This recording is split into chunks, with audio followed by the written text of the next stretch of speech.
Monica Everett was a very special witch. Unlike others, she didn't need to say incantations to use magic.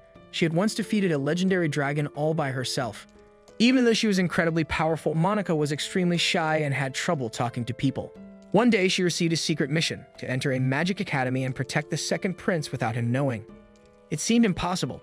How could someone so shy and nervous protect a prince and face such great danger? The story begins with a massive battle. A group of mages was trying to defend their land from a sudden dragon attack. Huge dragons flew in from all directions, and the mages quickly created a magic wall to protect themselves. This battle happened in the kingdom of Riddell in the land owned by Count Kerbeck. His territory had been attacked by dragons for years, so the people were used to fighting them. In fact, Count Kerbeck's family had a long history of fighting dragons. The mages tried hard to hit one of the dragons with powerful magic, but their attacks didn't work. They decided their best chance was to aim at the dragon's eye. If they could blind it, the dragon would fall, and they could cut off its head. The commander told everyone to stay strong and keep their positions no matter what. Suddenly, the ground began to shake violently. It felt like a huge earthquake or maybe something worse. Everything went silent. People looked around, frightened and confused. They wondered if this was the end or if something even more terrible was coming. Then they saw the cause of the shaking. A gigantic black dragon. It was more than 500 meters long, dark as night, and much larger than any dragon they had ever seen. The smaller dragons flew around it like tiny flies. If the small dragons were already too strong for humans, there was no chance they could fight this one. This black dragon had appeared only twice in history. Each time entire cities were destroyed. Meanwhile, in the royal palace, Count Kerbeck's daughter Isabella had been warned by her assistant that danger was near and they needed to leave quickly. But Isabella refused to escape. She said her father and the knights were out there fighting for the kingdom and she couldn't abandon her people. Even if she had to fight, she was determined to stay. At the same time, a hooded mage is seen walking through the rough mountains of the kingdom. A few months later, far away from the battlefield, Monica is in her small, messy home. Her assistant arrived, bringing a basket full of vegetables, carrots, tomatoes, and more. The room was cluttered with books and trash. The assistant gave her news. 3 months ago, dragons had attacked the eastern border. Many winged dragons had been seen near a village, and the worst part was that the legendary black dragon had led them. It seemed like one of the 7 sages had summoned the dragon, and no one knew who had done it or who had stopped the attack. Monica quietly gave her assistant a large amount of money as thanks for bringing food. The assistant was shocked by how much money she gave and asked what Monica did for a living. Monica nervously replied that she was a math teacher. Then the assistant mentioned that someone had come to see her. Monica immediately panicked. She didn't like meeting strangers and didn't want anyone to find out who she really was. She turned around and saw a man standing at the door. She slammed it shut out of panic, but he pushed it open and walked right in, acting like he owned the place. Though he was a bit annoying, he used magic to clean up the whole room in just a few seconds. The man was Louise, one of the 7 sages of Riddell, just like Monica. He was one of the kingdom's most powerful magic users. He sat down and looked at her. Monica was known as the Silent Witch. She was beautiful but very shy. She couldn't speak in front of crowds and often fainted from nervousness. When she was a student at the magic school, the Minerva Institute, she struggled in class because she couldn't say her spells out loud. Then she came up with a clever idea. If she couldn't speak spells, she would learn to use magic silently. This was something almost no one could do, but Monica made it work. From there, her skills quickly improved. Back in the present, Louise sighed and said she was still wasting her amazing talent. He asked his maid to set up a magic barrier around the room so no one could hear them. Then Louise explained why he had come. The king had given him a special task, to secretly protect the second prince. Monica was surprised, especially because Louise was known to support the first prince. Louise admitted that was true, but he explained that the king had personally given him this mission, and he didn't think it was his place to question the king's decision. He told her that Prince Felix, the second prince, was currently studying at Serendia Academy, a boarding school. Louise said it would be suspicious if he got close to the prince himself because everyone knew who he was, so he wanted Monica to go instead. He showed her a magical brooch that he had designed. It had many functions: a communication spell, a shield, and a tracking device. He had given one to the prince and wore one himself. That way they would be linked and he could offer help if anything happened. Monica was shocked and asked if this was considered spying. Louise calmly explained that he wasn't spying. He was protecting someone under royal orders. It was normal to keep watch over someone when their life was in danger. Then he shared more about the brooch. It had originally been a gift from the king to the prince, but it broke just one day after being given. Another sage named Chris had spent a full week crafting it without any rest, yet it was destroyed almost immediately. Louise had worked hard to build a new one, even spending time away from his beloved wife. Monica asked if the prince was safe, and Luis confirmed that he was, though the situation worried him. After learning that the brooch had broken by accident, Luis had rushed to the academy himself. The staff told him that nothing strange had happened. He looked directly at Monica and told her she needed to understand what he was saying. But Monica nervously replied that she didn't understand any of it. So Luis said it clearly. He wanted her to take his place and secretly protect the prince at the academy. Monica's eyes widened in fear. She said she couldn't do it, but Luis explained that she was ideal for the mission. He told her that she was quiet, unknown, and powerful. No one would suspect her. He said she was wise and kind, and that she would never do anything to harm the prince. Also, unlike him, she wasn't part of high society. She always kept her head down at formal events, and no one even knew what she looked like. That made her the perfect hidden guardian. He also reminded her of her rare talent, using magic without speaking. That power made her perfect for protecting someone in secret. Monica started crying. She really didn't want to do this, but Luis didn't let up. He reminded her that although she had joined the Seven Sages 2 years ago, she hadn't done much besides writing papers. Monica tried to defend herself by saying she had killed a dragon 3 months ago. Luis replied that he had killed 10 dragons in that same time. He told her to take his words seriously. She was one of the kingdom's greatest mages. There were things only she could do. Monica said she was just a reserve member of the sages, but Luis didn't care. The king had made him responsible for the prince's safety, and if Luis said she had to help, then she had no choice. Monica finally agreed, though unwillingly. Luis then shared his plan. A few years ago in Count Kerbeck's territory, there had been an orphan girl. The old countess had adopted her because she looked like her late husband. The girl had lived happily until the countess died. Then the count's daughter started treating her like a servant. When the daughter got accepted into Serendia Academy, she brought the orphan girl as her maid. Luis told Monica she would now pretend to be that maid and infiltrate the academy. Monica was shocked. She could hardly believe what she was being asked to do. That night, she sat quietly, trying to process everything. Her cat Nero tried to comfort her. Monica whispered that she couldn't protect the prince. Nero replied that she should refuse then. Monica said she couldn't say no. Luis would keep coming after her. Even his gloves couldn't hide the roughness of his knuckles, which scared her. Nero tried to lift her spirits by mentioning that the prince was probably handsome and that he liked books. Monica wondered if she had ever seen the king before, but admitted she always closed her eyes out of embarrassment at events. Nero sighed, questioning how she planned to protect someone she'd never even seen. The next day, Monica flew through the sky with Luis and his maid named Ren. They arrived at Luis's home, where his wife greeted them. She noticed that Monica looked pale and unwell. After resting, Monica felt a little better. However, suddenly, a girl laughed at her poor clothing. She mocked her name, saying she was part of the lowest class in the Kerbeck family. But then, she surprised them. She said she had been practicing how to speak like a mean girl, then proudly introduced herself as Isabella, daughter of Count Kerbeck. She thanked Monica for slaying the Black Dragon on behalf of her father and the villagers. Isabella remembered when the Black Dragon had attacked. They had been heading straight for the palace when a young boy rushed in to announce that a mage from the capital had defeated it. That mage had been Monica, the silent sorceress. She had defeated the dragon alone and vanished without a word. However, shortly after the Black Dragon was defeated, green dragons came to the city seeking revenge. One large dragon even landed on the palace roof. Just as it attacked, Monica cast a spell and defeated it with a single strike. Then she silently removed the dragon corpses with wind magic and disappeared once again. In the present, Isabella smiled. She said Monica had defeated not just the Black Dragon, but all the other dragons too, and all on her own.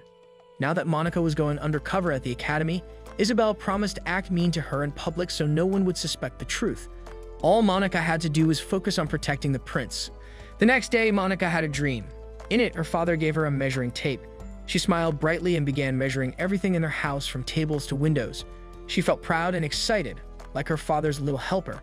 But the dream ended and she woke up inside a carriage. The soft rocking reminded her of where she really was. She was on her way to Serendia Academy to begin her secret mission. It was an important job, and even though she was nervous, she knew she had no choice but to do her best. At the academy, Isabella was not happy. She was told that she would have to share a room with Monica.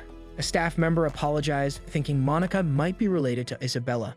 But earlier that day, Monica had actually told the academy that she didn't want to share a room with anyone. She believed she couldn't live in such a situation because it made her uncomfortable. Isabella, hearing this, smiled and whispered that she would solve the problem in her own way, like a proper noble lady. Later, Isabella made a big scene in front of the staff. She acted surprised and upset about the room-sharing arrangement. A staff member panicked and quickly offered to find another room for her. Isabella dramatically said the attic would be fine, and if not, even the stables would do. Monica was taken aback by her act. When the staff left, Isabella gave Monica a quick wink, revealing it was all just a performance to help her. Meanwhile, in the student council meeting room, trouble was brewing. Aaron, the treasurer, was being investigated for changing the financial records over 30 times. The other members, Elliot, Bridget, Neil, and council president Felix, were all serious. Felix reminded Aaron that the only reason he was part of the council was because of a recommendation from his powerful grandfather, Duke Clockford. Aaron grew angry, insulted Felix, and tried to attack him. But before he could do anything, Cyril, another member of the council, used a freezing spell to stop him. He calmly warned Aaron that attacking someone on school grounds was a serious offense.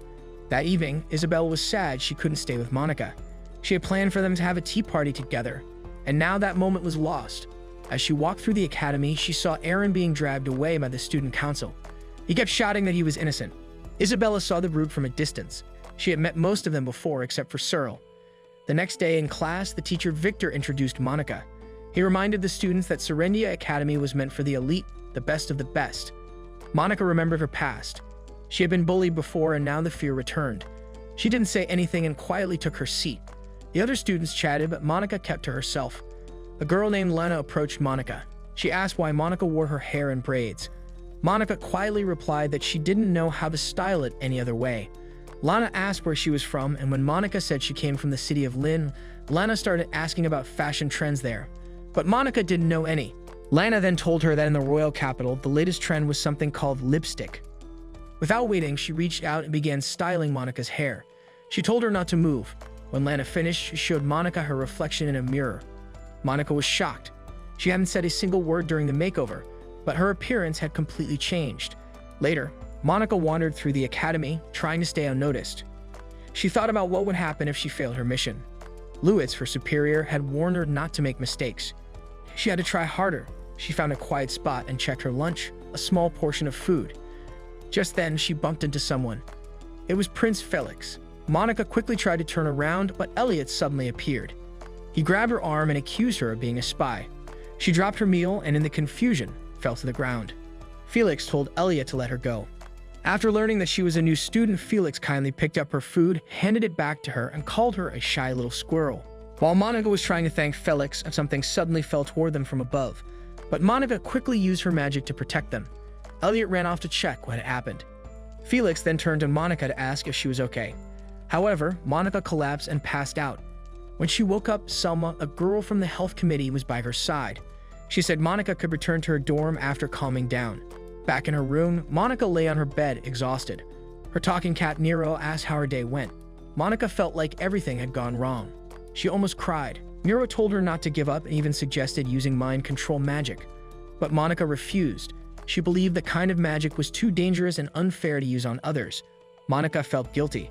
Everyone had been kind to her, but she couldn't even properly thank them. Nero offered to help.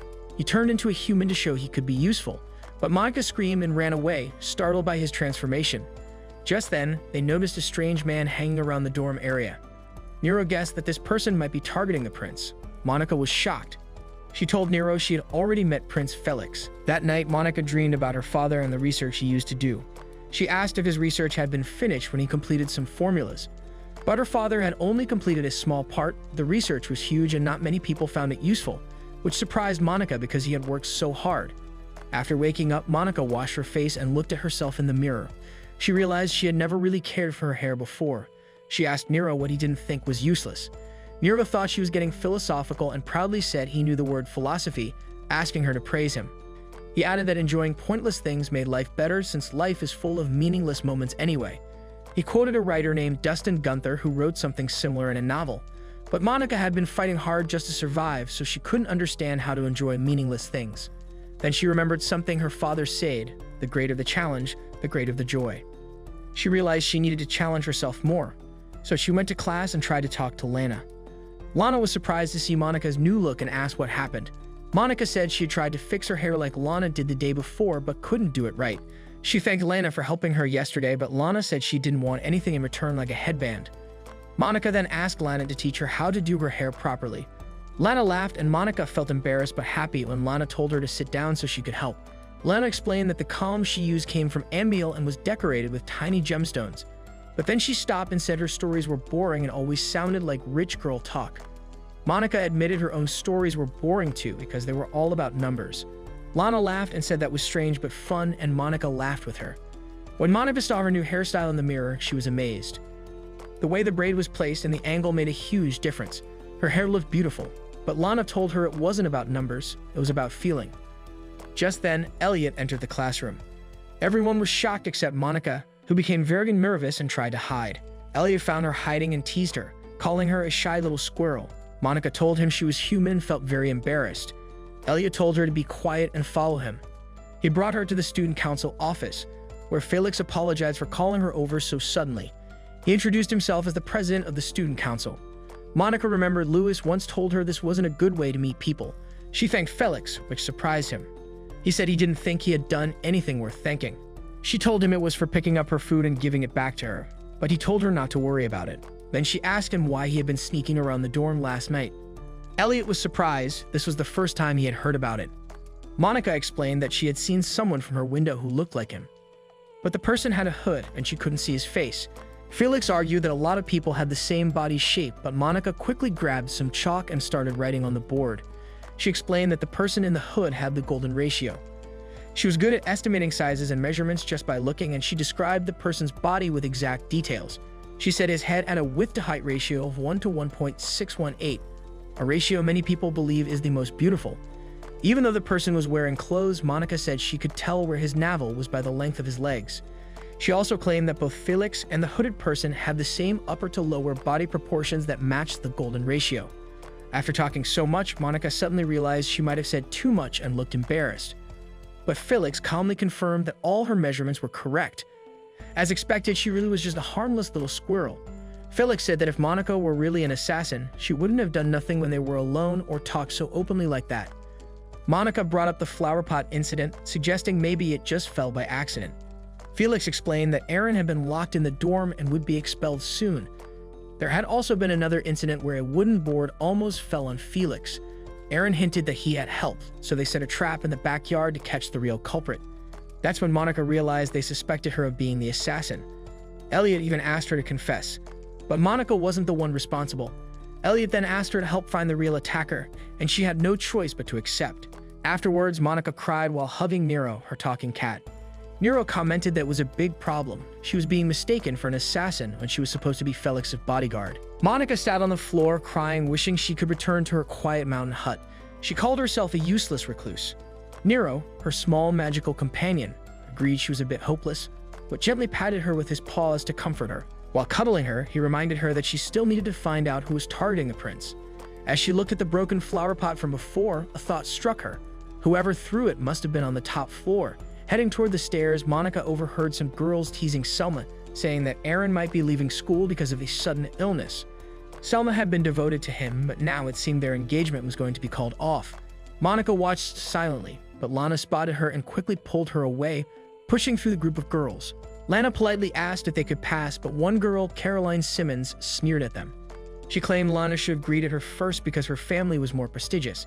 Lana calmly asked her to move again, this time making a slight joke comparing Caroline's large figure to a cow that couldn't move out of the way.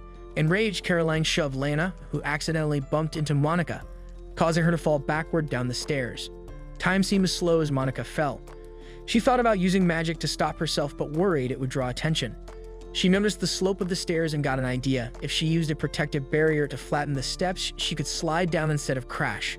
She activated the spell and zoomed down, screaming all the way, until she crashed into someone. It was Cyril. He asked if she was okay, and though she kept apologizing, he gently checked her forehead and noted it was a bit red. Monica was surprised he wasn't angry. His cold fingertips made her wonder if he was unknowingly releasing mana. Just then, Lana came running down, worried about Monica. When Cyril asked what happened, Caroline lied and said Lana had pushed Monica as a joke. Lana argued back, explaining that Caroline had shoved her, but Caroline mocked her, calling her nouveau riche and expecting Cyril to take her side. Monica looked at Cyril nervously, realizing this was how the aristocratic world worked. If someone powerful said you were in the wrong, that became the truth, no matter what actually happened. Trembling, Monica spoke up. She said she had simply slipped and no one was to blame. Lana tried to say more, but Monica ran off before she could. She rushed to the music room where a girl was playing piano. The girl told her to come back later, but Monica said she'd left something on the balcony. Outside, she found 3 flower pots and 1 empty one. Standing on the empty pot, she looked over the edge and confirmed this was where the thrown flower pot had come from. Her gloves were now dirty, which made her sad. She only had one pair. But suddenly, something clicked. She asked the girl if she had a key to the music room. The girl said she needed to submit a request at the faculty room. Monica thanked her and left. Meanwhile, in the student council office, Elliot was complaining to Felix. He said Monica wasn't even close to being an aristocrat, but admitted she was better suited to investigate than they were. Felix didn't want Duke Clockford to get involved even if people called him the Duke's lapdog. He wanted to prove he could handle this on his own. Just then, Monica entered, saying she knew who the real culprit was. Elsewhere, Selma was being teased again by girls pretending to be her friends. Even though they made her feel small, Selma told herself that as long as she had friends, she wasn't Selma who had nothing. Later, she was summoned to the student council office. Felix explained that Monica had identified her as the one behind the recent attacks. Monica began to explain how she figured it out, excitedly talking about the speed and angle of the flower pot's fall. Felix stopped her from rambling and asked her to just share the important details. Monica said the flower pot had been dropped from the 4th floor and she had checked who used the music room at that time. Before she could finish, Selma interrupted, nervously claiming she had only gone up there to water the plants. Monica then pointed out that Selma and she were the same height, and that Selma would have needed a stool to look over the railing. Monica had used the empty flower pot to do just that. She also noted that Selma was wearing gloves now, but earlier in the infirmary she wasn't. That meant the gloves had gotten dirty when she moved the pot. Selma tried to deny it, but Monica had found a pair of dirty gloves in the trash with Selma's initials. Selma panicked, screamed, and admitted everything, including her tampering with the student council budget. She begged Felix to forgive Aaron, saying he had been manipulated by her. Selma didn't want to lose him. He was all she had left. After Selma left, Monica asked what would happen to her. Felix replied that technically her family deserved the death penalty because it had been a royal assassination attempt. This terrified Monica, but Felix said it would be better for Selma to withdraw from school quietly. He had been moved by her willingness to give up everything for someone she cared about. With the case resolved, Monica's eyes lit up when she saw the accounting records on the table. She quickly pointed out that 3 numbers didn't add up. Felix was amazed. She could read accounting records. He asked her to help him check the books. Monica was thrilled. She hadn't been around numbers in so long. So Felix appointed her as the new student council treasurer. Shocked, Monica fell over in disbelief. That night, she was still overwhelmed. Nira tried to comfort her again, but she sobbed about suddenly becoming the student council treasurer. Nira reminded her this could help her do her job better. Earlier, Elliot had questioned why Felix picked that squirrel girl, but Felix explained that Monica had reviewed 5 years of financial records in just a few hours. When asked what she thought, Monica said the money was managed carelessly. Cyril, offended, scolded her for being disrespectful, but Monica shrank back, just wanting to go home. That night, Cyril reviewed the records and begrudgingly admitted they were perfect. He noticed her handwriting and felt a strange familiarity. As he left, he suddenly felt a sharp pain in his head, and his eyes glowed red, just like Selma's had. It was as if he had lost control of himself. The next day, Isabella made a scene, loudly criticizing Monica in public for joining the student council. She even pretended to throw a pillow dramatically, showing off her acting skills. But when Monica pointed out that she had broken all the old teacups, Isabella and her maid Agatha revealed a new set and said the broken ones were chipped anyway. Isabella then congratulated Monica on becoming treasurer and complimented her new hairstyle. She asked Agatha to give her the same one, but Agatha reminded her that villainesses couldn't copy the heroine's look, though she promised to do matching styles over the holidays. Back in class, Monica's classmates couldn't believe a country girl like her had joined the student council. Lana confronted her but then apologized for provoking Caroline the day before. She also offered to fix Monica's hair, which made Monica smile. Later, in the council room, Prince Felix asked Cyril to train Monica since he used to be treasurer. Monica wished someone closer to her age could do it, but Felix insisted. Cyril explained that being treasurer was busy work and warned her not to miss any important details. When she sneezed from the cold, he gave her a scarf. She realized again that he was leaking mana unconsciously. She also noticed the financial records and apologized, worried she had caused him extra work, but Cyril said it needed to be done anyway. He told her to stop being so timid and be proud. Her work was flawless. Still, Monica couldn't feel proud.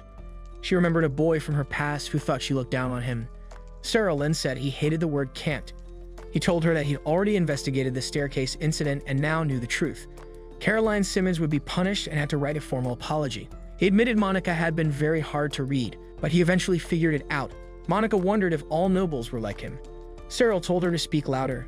When she nervously stuttered, I'm sorry, he scolded her for adding dramatic staccato to her words, turning it into a funny moment. That evening, Cyril went to deliver the records to Professor Thornley, but as he walked, he found himself thinking more and more about his teacher, and his eyes started to glow red, just like Aaron's. That night, Monica and Nero were relaxing when a bird suddenly flew into their room. But it wasn't an ordinary bird. It transformed into Wren, the messenger. She brought an urgent message from Louise announcing that he was going to be a father. Nero rolled his eyes. Of all the things he didn't want to hear, this was definitely one of them. Wren insisted the news was important, but Nero completely disagreed.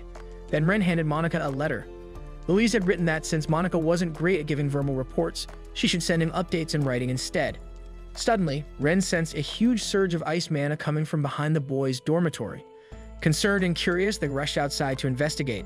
Meanwhile, Cyril was stumbling through the forest. He had wanted to tell Professor Thornley the truth about the fake financial records, but now he was confused and unsure of himself. Overwhelmed, he dropped to his knees. Then his necklace lit up and a surge of mana exploded outward. His ice magic burst out uncontrollably, trapping him in frozen pillars. Monica, Wren, and Nero arrived quickly. Monica guessed that Cyril might be suffering from mana hyperabsorption, a rare condition where a person absorbs more mana than their body can handle. Those with the condition usually wore magical items to release the excess mana. Monica remembered seeing Cyril with the brooch before. Wren confirmed that this brooch had been keeping his mana stable. Nero dashed forward to remove it, but the brooch blasted him back with a powerful shot when he tried to pull it off. The ice continued to spread. Monica quickly put on her protective cloak and stepped closer to Cyril. He resisted, saying he couldn't give up the brooch because it had been entrusted to him by his father. Suddenly, Cyril attacked her with sharp icicles. Monica stayed calm and countered the attack with fire magic, all while shielding him with a protective barrier. As the ice grew stronger and surrounded his entire body, Cyril became lost in his thoughts. He remembered how his foster father had been the only one who ever accepted him. Just when it seemed like he would be completely frozen, Monica released a powerful wave of fire, breaking the ice and freeing him. When Cyril looked at Monica, he saw a flash of his mother's face. He remembered how she had never accepted him. His real father, a noble from the Marquis family, had been cruel and abusive to his commoner wife. After his father's death from drinking, Cyril had worked hard to help his mother. He felt proud when the House of Hightown adopted him, but his mother didn't seem happy about it. He believed that becoming a noble would finally make her proud. He made up his mind to keep working hard, for both her and his foster father. Cyril woke up to find Monica examining his brooch. Angrily, he demanded she give it back. Monica calmly placed it on his chest, and he fainted again. Wren praised Monica for handling the situation well. Monica had explained that she had added a protective formula to the brooch. Cyril's condition was dangerous, but if handled correctly, it could actually become useful for a mage. She asked Nero to keep an eye on him. Then she left with Wren, saying that this didn't seem like a simple case of mana overload. It felt more like mind manipulation, similar to what had happened with Aaron and Selma. They went straight to Professor Thornley's office. Before he could scold her for being out late, Monica quickly interrupted him and asked what he planned to do with the documents in his hands. She told him not to bother editing them as she had already memorized every detail. She explained that the Student Council's financial records had been messy for a long time, but 5 years ago, the embezzlement became harder to detect. The same year, Thornley became the Student Council advisor. Suddenly, the professor grabbed her arm and said that magical research needed funding. He began chanting a mind control spell to erase her memories. But Monica wasn't afraid. She pointed out that his spell was sloppy and easy to break. She then countered with a spell of her own, rewriting his magic formula in real time, something he had believed to be impossible. Glowing butterflies appeared around him, each one carrying a different formula. Before he knew it, the professor was trapped in her spell.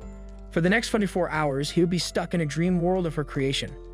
Inside the dream, Thornley wandered the school halls, thinking about how he needed to return the edited documents. He considered brainwashing the student council president too. But then a pig appeared and started eating the papers. More pigs arrived. Soon, he was surrounded. The pigs began singing a silly song about counting piggies while burying him under a pile of documents. Outside the dream, Professor Thornley was foaming at the mouth. Monica panicked, realizing that using mind magic on others was illegal. Wren quickly took charge, telling her not to worry. Louise would likely interrogate, or possibly torture, the professor and handle the rest. By the next day, the school was buzzing with gossip. Rumors spread that Professor Thornley had been arrested for using dark magic. Lana told Monica that one of the 7 sages was responsible for catching him. Monica froze, realizing how serious the situation was. Lana continued, saying the person who had arrested the professor was none other than Louise Miller. She began naming the 7 sages, the barrier mage, the starseer witch, the witch of thorns, and the artillery mage, but Monica cut her off by showing off her braided hairstyle instead. Meanwhile, Felix received a message from his water spirit familiar, Wildianu, who had checked on Cyril and reported that someone had carried him back to the dorm. Wildianu remained suspicious of Monica, since they still didn't know who she really was. Felix explained that he had left the student council keys out in the open as a test to see if Monica would take them, but she didn't. He wondered if she might be an agent from Duke Clockford or even a royal guard sent by the king. Jokingly, he said maybe she was an assassin. Wildianu didn't laugh. Felix reminded the spirit that his life only mattered until the next king was chosen, so he just wanted to enjoy things while he still could. In the student council office, Monica had fallen asleep from using too much mana. Cyril entered quietly and watched her for a moment. He noticed the feather in her hand and saw how small her hands were, the same hands that had helped him earlier. Then Felix walked in. Cyril panicked and quickly shook Monica awake to avoid any misunderstanding. Monica smiled sleepily when she saw that Cyril wasn't cold anymore. Felix gently fed her while she was still half asleep. Somehow, she managed to eat while dreaming. In her dream, Monica was writing a letter to Louise. She mumbled a congratulation on his wife's pregnancy, which made it sound like she was referring to Cyril. Felix joked, asking whose baby it was and saying that someone better take responsibility. Cyril turned bright red, flustered, and confused. Later, Louise received Monica's letter. She congratulated him and mentioned that she had become the student council treasurer. He was impressed that she was the first to congratulate him and surprised to learn she had joined the council. Ren asked Louise why he had chosen Monica to protect the second prince. Louise avoided the question and instead asked what she thought of him. Ren commented that it seemed like he was taking out his frustration on Monica, especially after the prince had ruined the magic barrier he had worked on all night. When asked for her honest opinion, Ren admitted she had heard Louise was a troubled man who liked picking on weak people. Louise corrected her, saying he preferred picking on the strong. It was more fun. Ren guessed that Monica believed she became one of the 7 sages only because she had no other choice. Louise agreed and remembered her interview, where she had gotten so nervous that she hyperventilated, passed out, and her eyes rolled back. Still, he believed she was a true monster, in a good way. When Ren asked if Monica was stronger than him, Louise only smiled and replied that it was hard to say. He knew the king was watching Prince Felix closely. The prince was popular with nobles and backed by the powerful Duke Clockford. Everyone saw him as the next king. But to Louise, Felix was still a mystery, someone too clever to defeat with tricks. That's why Louise enjoyed challenging him. Ren fully believed now that her master was a troubled man who liked bullying the strong. Back in the student council office, Elliot complained about having to clean up after Thornley's mess. Cyril reminded him that with their trust broken, they had to stay alert. Felix asked Monica to greet the leaders of the school clubs on his behalf. Monica froze, thinking it was an impossible task. Cyril offered to go with her. Everyone was surprised, but he said Monica deserved to be introduced as the new treasurer. Monica nervously forced herself to speak, stating she would do her best. And so she and Cyril went off to greet the club leaders. A few days later, the peace of the town was suddenly shattered by screams. Chaos spread quickly as people ran in fear. A monster had appeared, an earth dragon. Monica immediately used her magic to identify the creature. Nero groaned in frustration, complaining that he had only come for food and didn't want to deal with a dragon. Just then, Glenn Dudley rushed forward and hurled a fireball at the beast. The attack hit, but it had no effect. As Glenn soared into the air, Nero asked why he wasn't striking from above. Monica had explained that casting 2 spells at the same time was very difficult. Because she could manage it, Nero assumed all mages could do the same. While Glenn focused on chanting again, Monica used her own magic. His spell filled the area with smoke, giving her cover to launch a hidden attack that finished the dragon off. The city knights quickly gathered around Glenn, praising him for defeating the monster. Monica stayed quiet, watching as the crit went to him. With the fight over, she told Nero to move his heavy head off hers. But the cat boy only rubbed his head against hers more, purring as he asked for chicken as a reward. Before Monica could wonder if any shops were still open, vendors were already shouting that business had resumed. Humans, Nero thought, were surprisingly quick to recover. Monica, however, couldn't shake her doubts about herself. Nero tilted her head up and pointed out that she no longer seemed afraid of his human form. Monica hesitated, then admitted softly that maybe she had grown a little tougher. Meanwhile, in the teacher's office, Lindsay Pale was overwhelmed after being asked to take over Professor Thornley's class. Relief came when William Mackergan, known as the Waterbite Mage, was introduced as the new fundamental magecraft teacher. William was an honorary professor at Minerva, the top mage academy. Even the Silent Witch and the Barrier Mage had studied under him before joining the 7 sages. Despite his fame, William sighed, saying being an honorary professor had been nothing but dull. Over in the student council office, Glenn asked Monica if she had already chosen her elective classes. She hadn't. Elliot then asked if she could play an instrument, since music was considered a noble art. Monica admitted she had no skill in that area either. Cyril, on the other hand, had been placed in the advanced practical magecraft class, which he considered a noble pursuit. He and Elliot exchanged sharp looks, clearly disapproving of each other's views. Out of nowhere, Felix mentioned Cyril's lovely singing voice, leaving him flustered. He explained that he had often overheard Cyril singing in the archive room and asked if he could hear him sing properly one day. Embarrassed, Cyril quickly excused himself to fetch some papers. Felix then turned to Elliot, praising his violin playing and suggesting he and Cyril perform together sometime. Since Monica still hadn't chosen her electives, Felix recommended magecraft. Unsure what to say, she remembered Louise's advice to simply respond that she would think about it in uncertain moments. When Felix offered to show her the class, she replied with that very phrase.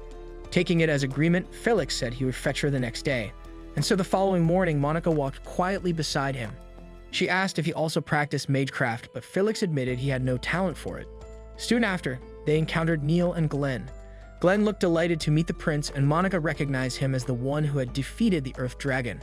He introduced himself as a new transfer student and Neil's classmate. When Monica introduced herself, Glenn shook her hand so hard it startled her. He then offered them roasted chestnuts from the nearby town. Felix casually mentioned that an Earth Dragon had appeared there but had been slain by a passing mage. Glenn flinched but quickly acted as though he knew nothing. He then asked Monica which elective she had chosen, and Felix answered for her, saying he was taking her to magecraft class. Since Glenn and Neil were headed there too, they all walked together. As they reached the classroom, Monica told herself to stay calm, hoping no one would recognize her. But when the door opened and she saw Professor Macragan, all her courage nearly collapsed. Luckily, his poor eyesight made it unlikely he would notice her. Felix introduced them as 3 new students, and the professor simply told them to sit anywhere. Class began with Macragan's lecture. He explained that a mage's most important trait was their mana. A normal level was around 50, but reaching over 100 was considered remarkable. Those with 150 or higher could even qualify to join the 7 sages. Monica's anxiety grew worse when Macragan brought up the Silent Witch. Listening to him praise her achievements made her squirm. He even handed out the formulas she had created, ordering students to memorize them for the next exam. Macragan continued, explaining that someone gifted in mana manipulation could still use magecraft even without deep knowledge of formulas. Then he demonstrated the mana measuring device.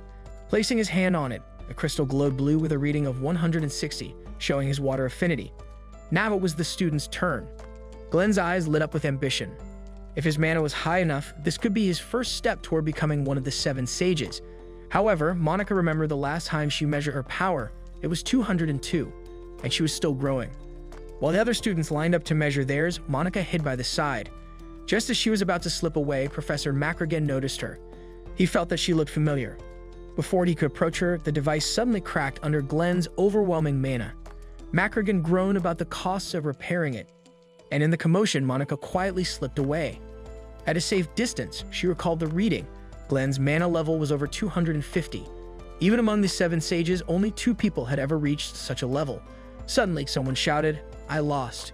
Curious, Monica went to see what was happening and found students gathered around a chessboard. She had no idea what the game was. Elliot appeared behind her, making her jump. Noticing her confusion, he grabbed her arm and pulled her closer to watch. When Monica asked how someone could win, Elliot laughed and explained that the goal was to capture the king. He said chess was like war and nobles learned it to study strategy. But when Monica began discussing real war tactics, the other students stared at her in shock. To her, the game seemed simple. Elliot, feeling confident, decided to play without his queen and let Monica go first. When she asked if he was sure, he noticed she had already realized the advantage of the first move. The match began. The other students crowded around to watch. Soon, Elliot grew nervous. Monica was pressing him hard. He saw a chance to win using the castling technique, something he hadn't taught her yet. When he made the move, Monica immediately realized she couldn't win. She admitted defeat. Just then, a huge man approached their table and asked Monica's name. Terrified, she stammered until Elliot calmly said it for her. The man handed her a letter urging her to attend class. Back in her room, Monica sat stunned. Nero patted her hand with his soft paws, trying to comfort her. She couldn't possibly attend the magecraft class. It was taught by Macragan. Crying, she asked Nero what she should do. He only offered his little paws to soothe her. The next day, Monica replayed her chess moves in her head. She had actually enjoyed the game. Elliot came over and interrupted her thoughts by asking Cyril about a strange drawing. Cyril explained it was supposed to be a bull and a wheel, the crest of a merchant, but it looked nothing like it. He told Elliot he was trying to copy the Abbott Company's symbol. Looking at it, Monica saw how far off it was. Monica then quietly sketched the actual Abbott Company crest. Seeing her drawing, Elliot asked Monica to come with him to meet the merchants. As they left, Cyril watched and Bridget teased him for being overprotective. Outside, Elliot felt uneasy and regretted using the castling move during the chess game, thinking it was disgraceful for a noble. When he tried to mention it, Monica suddenly said that the crest was different. The one displayed nearby had 10 axles instead of 12. Elliot asked if she was sure. Monica assured him she never forgot what she saw. He told her to fetch the guards while he stalled for time. But before she could, the fake merchant pulled a dagger. Elliot declared it his duty as a noble to protect the commoners. As he rushed forward, Monica cast lightning magic on a horse, sending it rampaging. The animal knocked the imposters to the ground and she quickly put them to sleep. Unfortunately, the horse was still out of control and charged toward her. Monica screamed, frozen in fear. Elliot ran to protect her, but another girl appeared and calmed the horse in an instant. Afterward, Elliot secured the imposters and went to call the guards. Monica thanked the girl, who introduced herself as Casey Grove. Casey gently encouraged Monica to pet the horse. While stroking its mane, Monica apologized for hurting it earlier. When Monica spoke too formally, Casey laughed and told her to be casual. Casey explained that back in her hometown, she often loaded animals onto wagons, just like an old man Sam's pig song. She doubted Monica knew it, but Monica surprised her by humming the rhythm. Suddenly, Casey pulled her toward a wagon, pointing to the golden sunset overhead. She asked if Monica would like to take horse riding lessons together. Monica hesitated, worried about her poor coordination, but Casey assured her that beginners were welcome. Jokingly, she said she'd be his second teacher if Monica joined NNow. Encouraged, Monica admitted she wanted to try. Casey gladly agreed to teach her. Later, back in her room, Monica had fallen asleep at her desk. Nero noticed the papers nearby. She had signed up for chess and horse riding as her elective lessons. If you enjoyed the video and want more of it, please support the channel by leaving a like and subscribe. Let's help us reach a current goal of 10K subscribers.